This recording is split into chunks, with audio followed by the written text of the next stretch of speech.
बहुत स्वागत है दोस्तों। बिहार में आगामी विधानसभा चुनावों का पारा अपनी चढ़ान पर है। अक्टूबर में होने वाले इन चुनावों के लिए जारी खेमेबंदी में पक्ष विपक्ष की पार्टियां फिर से दो विरोधी खेमों में बंटती दिखाई दे रही। एक भाजपा जदयू की अगुवाई वाला सत्ताधारी खेमा है, तो दूसरा शेष गैर भाजपा विपक्ष की पार्टियों का खेमा। ये दोनों ही खेमे दक्षिण पंथ के खेमे हैं और इनका नेतृत्व पूंजीवाद की पक्षधर यथास्थितिवादी पार्टियों और नेताओं के हाथ है। चुनावों में जीतकर सत्ता पर नियंत्रण हासिल करने के लिए दोनों खेमे लालायित हैं और इसके लिए उन्होंने एड़ी चोटी का जोर लगाना शुरू कर दिया। बिहार के गरीब गुरबों मेहनतकश समुदायों को जाति धर्म के नाम पर अपने पीछे बांधने के लिए नेताओं और पार्टियों के बीच हमेशा की तरह रस्साकशी शुरू हो चुकी है। चुनाव की दहलीज पर आकार ले रहे ये दोनों सियासी खेमे वर्किंग क्लास के लिए शत्रु पक्ष के खेमे हैं। मेहनतकश जनता के लिए इन दोनों के बीच चुनने के लिए, चुनाव के लिए कुछ भी नहीं है। बिहार भारत के सबसे पिछड़े और वंचित राज्यों में से एक है। यहां आबादी का बड़ा हिस्सा आज भी भयंकर गरीबी, अशिक्षा, बीमारी और बेरोजगारी के चक्रव्यूह में फंसा है। पिछले कई दशकों में पूंजीपति वर्ग के सभी नेता और पार्टियां बिहार की जनता के सामने भारत के दूसरे हिस्सों की तरह ही नंगी हो चुकी है। उनके लिए मेहनतकश जनता को धोखा देना अब पहले जितना आसान नहीं रह गया है। मेहनतकश जनता के हिस्सों के बीच राजनीतिक चेतना बढ़ी है और धर्म जाति के समीकरण मेहनतकश जनता के इन सचेत हिस्सों के बीच अपनी ऊर्जा खो चले हैं। भाजपा कांग्रेस जैसी बड़ी पार्टियां और उनके नेता तो बड़े निवेशकों और कारोबारियों के दलाल के तौर पर एक्सपोज्ड हैं ही। लालू और पासवान जैसे नेता जो दबे कुचलों पिछड़ों की रहनुमाई का दावा करते थे, वे और उनकी पार्टियां भी एक के बाद दूसरे घोटालों में नंगे हो चुके हैं। इससे पूरे शासक वर्ग के सामने एक बड़ा राजनीतिक संकट खड़ा हो गया है। बिहार की जनता जानती है कि किस तरह इन रंगे सियारों ने गरीब जनता के कोष को जमकर लूटा है और दूसरे नेताओं की तरह ही अकूत संपत्ति जमा की है। इन पार्टियों और नेताओं का लुटेरा और जन विरोधी चरित्र जैसे जैसे उजागर होता गया है, मेहनतकश जनता के सचेत हिस्से इनसे विरत होते चले गए। राजनीतिक रूप से पिछड़े और अचेतन व्यापक हिस्सों को फुसलाना और अपने पीछे बांधना तो इन राजनीतिक मदारियों के बाएं हाथ का खेल रहा है, मगर मेहनतकश जनता के अपेक्षाकृत सचेत और अग्रणी हिस्सों को नियंत्रित करना और पूंजीवाद के दोनों शिविरों से अलग किसी स्वतंत्र राजनीतिक लामबंदी से उन्हें रोकना शासक वर्ग के सामने हमेशा बड़ी चुनौती बना रहा है। इन हिस्सों को साधने और पूंजी की सत्ता के रथ में उन्हें जोतने का ठेका, उसकी सुपारी झूठे वाम नेताओं ने ली है। भाजपा न सही, भाजपा विरोधी शिविर ही सही, किसी भी तरह मेहनतकश जनता के इन सचेत हिस्सों को पूंजी की सत्ता के पीछे बांधना इन मक्कार कथित वाम नेताओं का एकमात्र मकसद है। इस उद्देश्य के लिए इन नेताओं ने भाजपा विरोध के नारे को एक टूल के रूप में इस्तेमाल किया है। कंधों पर लाल झंडे झुलाते सीपीआई, सीपीएम और लिबरेशन जैसी फर्जी वाम पार्टियों के नेताओं ने दशकों से यह गंदा काम जारी रखा है। अपने काडरों, अनुयायियों को धोखा देते उन्होंने लालू, मुलायम, ममता, नायडू जैसे घोर प्रतिक्रियावादी, जातिवादी और क्षेत्रवाद के पैरोकार नेताओं को समर्थन दिया है और उन्हें सत्ता लेने में मदद दी है। इन्हीं नेताओं की मदद से मोदी और भाजपा ने सत्ता पर अपनी पकड़ को निरंतर मजबूत बनाया है। युवाओं, मजदूरों को कांग्रेस और अन्य पार्टियों के नेतृत्व वाले गैर भाजपा शिविर से बांधकर इन फर्जी वाम नेताओं ने दशकों विपक्ष का मैदान भाजपा जैसी फासिस्ट पार्टियों के लिए खाली छोड़े रखा है। इस घृणित उछल्लावादी नीति के चलते ही भाजपा विपक्ष से सत्ता तक जा पहुंची है। न तो भाजपा और न ही कांग्रेस या राजद जैसी कोई भी पार्टी मेहनतकश जनता के सचेत हिस्सों को भ्रमित कर सकती थी। इस काम को अंजाम देने के लिए ही शासक एलीट को इन फर्जी वाम नेताओं की जरूरत पड़ी है। पूंजीपति वर्ग की पार्टियों और नेताओं ने इस काम के लिए फर्जी वाम नेताओं का बेजा इस्तेमाल किया है। इन वाम नेताओं ने अपने अनुयायी युवाओं और मेहनतकशों को भाजपा विरोध के बहाने और उसके नाम पर दशक दर दशक पूंजी के गैर भाजपा शिविर के पीछे बांधे रखा है।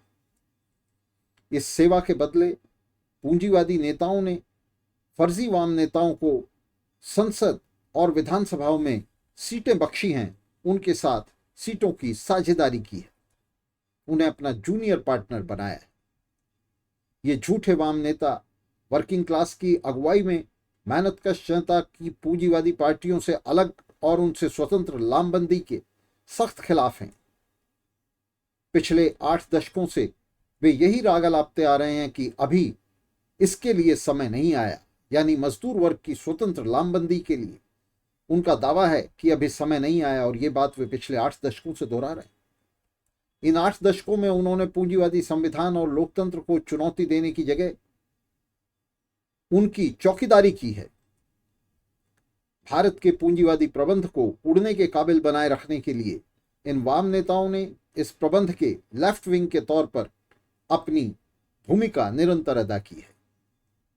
बिहार में इन झूठे नेताओं ने विधानसभा में कुछ सीटों के लिए राजद से सौदेबाजी करके उसे सत्ता की दहलीज तक पहुंचाया है और खुद तेजस्वी यादव जैसों की चाकरी की है। इनकी शर्मनाक भूमिका नागनाथ की जगह उसके चचेरे भाई सांपनाथ को सत्ता दिलाने तक सीमित होकर रह गई है। भारत भर में ऐसी कोई पूंजीवादी पार्टी नहीं है जिसके साथ इन नेताओं ने चुनावी गठजोड़ न बनाया हो। भाजपा विरोध की झूठी कस्में खाने वाली इन पार्टियों ने भाजपा और उसकी सहयोगी पार्टियों के साथ बारंबार ऐसे राजनीतिक सहबंध बनाए हैं। 1977 में जिस जनता पार्टी सरकार को सीपीएम बाएं से समर्थन दे रही थी, उसे भाजपा का पूर्ववर्ती जनसंघ दाएं से सपोर्ट दे रहा था। सीपीआई ने तो खुल्लम खुल्ला इमरजेंसी का समर्थन किया ही था। सीपीआई और उससे निकली सीपीएम तो पूंजीवादी नेताओं से गठजोड़ों के लिए कुख्यात रही ही हैं। 80 के दशक के अंत में इंडियन पीपल्स फ्रंट बनाकर लिबरेशन के नेताओं ने इस मेंशेविक फार्मूले को बाकायदा मूर्त रूप दे दिया था। बाद में आईपीएफ को उसने तब भंग किया, या कहें कि उसे भंग करना पड़ा, जब 7 में से उसके 6 विधायक लालू तोड़कर ले गया, वे लालू के साथ चले गए। इसके बावजूद उसने कभी इस नीति की रणनीतिक आलोचना नहीं की।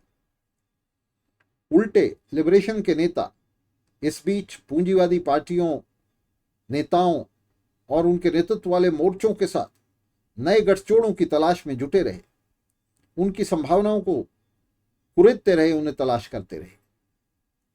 आगामी चुनावों में भी सीपीआई सीपीएम के साथ मिलकर वे मजदूरों, मेहनतकशों, युवाओं को एक बार फिर से राजद नेतृत्व के पीछे बांधने की जुगत भिड़ाने में लगे हैं। इन नेताओं ने वर्किंग क्लास के राजनीतिक ध्येय को बड़ा नुकसान पहुंचाया है।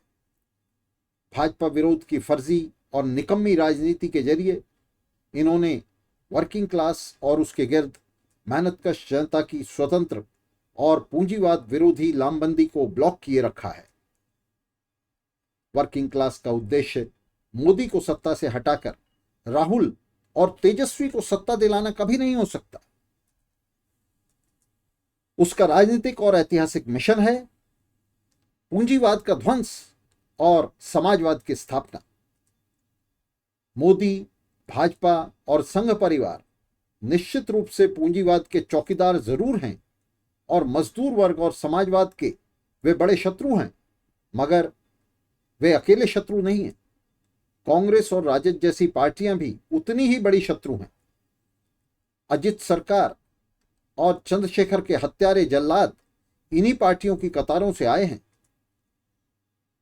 इस सब पर पर्दा डालते हुए झूठे वाम नेता वाम की सच्ची और अजेय शक्तियों, मजदूरों, किसानों और युवाओं को भ्रमित करके वापस पूंजीवाद के खूंटे से बांधने की जुगत भिड़ा रहे हैं।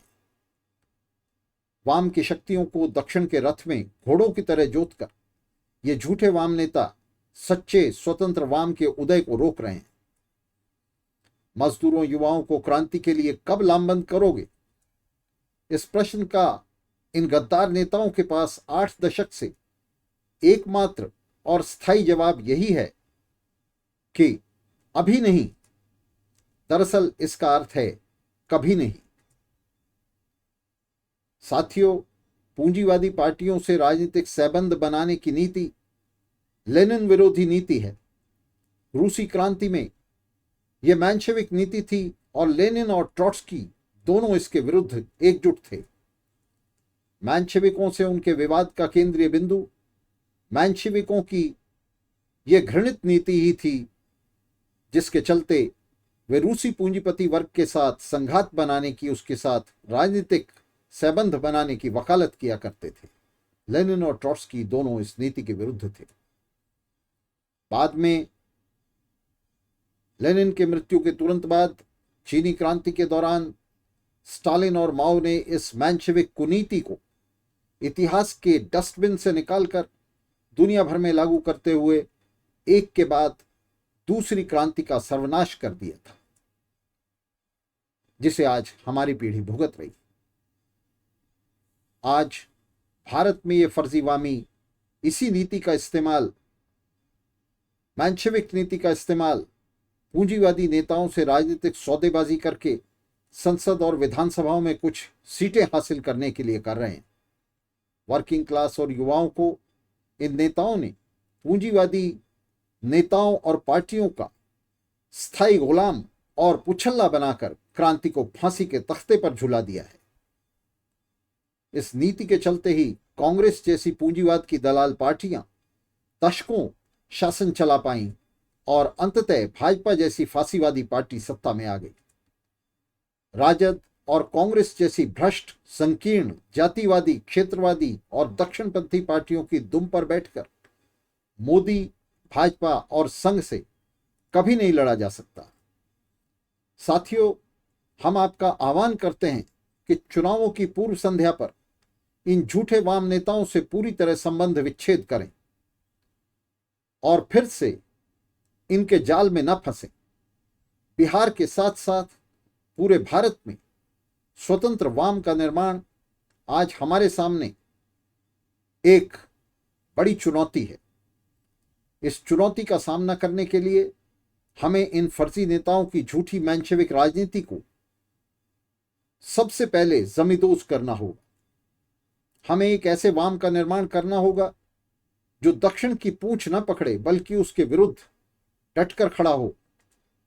ऐसा वाम जिसके नेता डी राजा, येचुरी करात और भट्टाचार्य जैसे जोकरों की तरह राहुल तेजस्वी की खड़ाऊ झाड़ते न नजर आए, बल्कि मार्क्स, लेनिन, ट्रॉट्स्की, रोजा, सराभा और भगत सिंह की तरह क्रांति की ललकार लगाएं। तो दोस्तों, इस ललकार के साथ आपसे विदा लेता हूं और इस संघर्ष को मिलकर जारी रखेंगे। इस मेंशेविक नीति के खिलाफ, स्टालिनवादियों की इस नीति के खिलाफ, जिसमें वे मजदूरों, मेहनतकशों को बूर्जुआ पार्टियों के, पूंजीवादी पार्टियों और उनके नेताओं के पीछे बांधना चाहते हैं। आओ इसके खिलाफ संघर्ष शुरू करें और एक स्वतंत्र वाम ध्रुव के निर्माण की तरफ आगे बढ़ें। बहुत बहुत शुक्रिया दोस्तों, बहुत धन्यवाद इस प्रसारण को सुनने के लिए।